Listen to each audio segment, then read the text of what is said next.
大家好，欢迎来到鹰虎卫厨房。酸汤滑肉怎样才好吃？其实这里面是有技巧的，多加一个步骤，肉片鲜香滑嫩，汤汁酸爽开胃，喝上一口暖心又暖胃。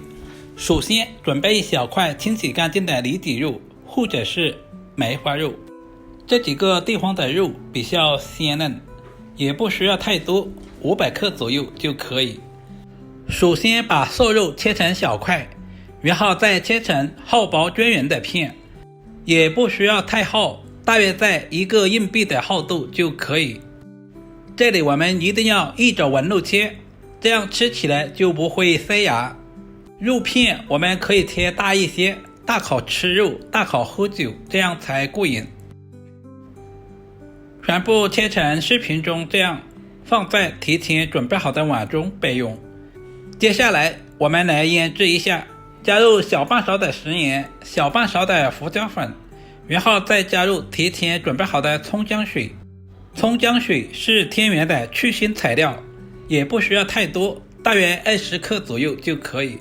下手抓拌均匀，把葱姜水全部抓在肉片里面，最好不要加料酒，因为葱姜就是天然的去腥材料，同时还是嫩肉剂。接下来往碗中加入大半勺的红薯粉，加入适量的温水搅拌至化开，最好挑选这种农家红薯粉，搅拌成视频中这样稍微浓稠一点的酸奶状就可以。把红薯粉倒在肉片里面，再次下手抓拌均匀，使肉片和红薯粉完全的融合在一起，大约抓拌1分钟左右，放在一旁腌制10分钟。接下来准备2个清洗干净的西红柿，西红柿的营养非常的丰富，口感酸甜，也是小朋友们特别喜欢吃的，也非常适合做汤底。我们把西红柿切成小块，稍微的切小一些，这样方便炒出汤汁。全部切好，放在准备好的小碗中备用。接着准备一小把去皮的大蒜，先切成薄片。俗话说，吃肉不吃蒜，营养少一半。天的大蒜我们尽量的切小一些，这样更容易激发出蒜香味。全部切好，放在准备好的小碗中。准备一小把清洗干净的香葱，首先把葱白切成稍微短一点的葱花，切好和蒜末放在一起。接着准备几朵清洗干净的新鲜香菇，切成薄片。香菇不仅可以增加菜品的香味，同时还可以丰富口感。全部切好，放在准备好的碗中。做酸汤滑肉，配菜也非常的关键。准备小把黄豆芽放在清水中，加入小半勺的食盐，然后下手抓拌一下，把黄豆芽清洗干净。清洗完第1遍之后，我们要多淘洗2遍。接着再准备3到4颗上海青放在清水中，我们要把上海青掰开来，像视频中这样一片叶子一片叶子的清洗，这样才能清洗得更干净一些。洗净放在盘中备用。配菜也是根据自己的喜好，也可以放金针菇或者是油麦菜都可以。食材准备好，我们开始操作。起锅加入少量的花生油，然后把准备好的西红柿也倒在锅中，开小火煸炒，把西红柿炒出汤汁。酸汤滑肉和酸菜滑肉是有区别的，今天我们就不用放酸菜。要想西红柿快速炒出汤汁，我们要加入1大勺的食盐，开大火再次翻炒均匀。把准备好的葱花和蒜末也倒在锅中，再次翻炒均匀，把葱蒜炒出香味。大约翻炒2分钟左右，把西红柿完全炒出沙。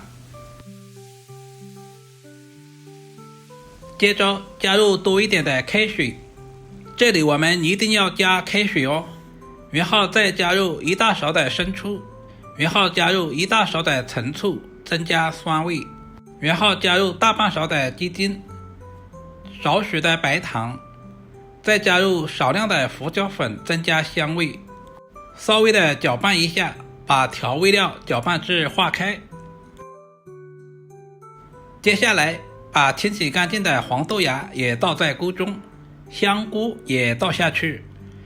因为豆芽和香菇比较难熟一些，我们要提前下入，煮20秒左右，我们就把上海青也加在里面。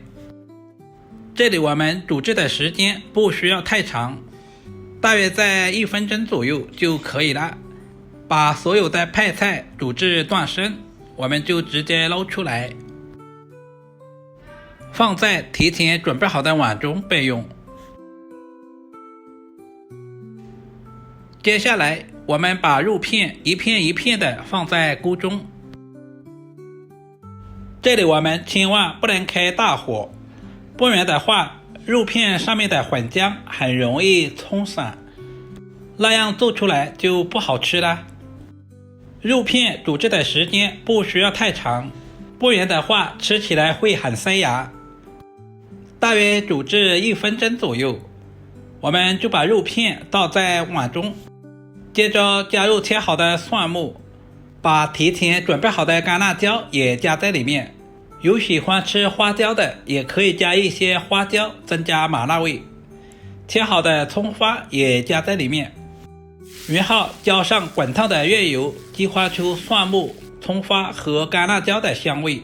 一道营养又美味的酸汤滑肉就这样做好了，是不是非常的简单？这样做的酸汤滑肉，肉片鲜香滑嫩，吃起来不柴也不腥，里面的派菜也非常的开胃爽口，汤汁酸酸甜甜的，舀上2勺至少能吃3碗大米饭。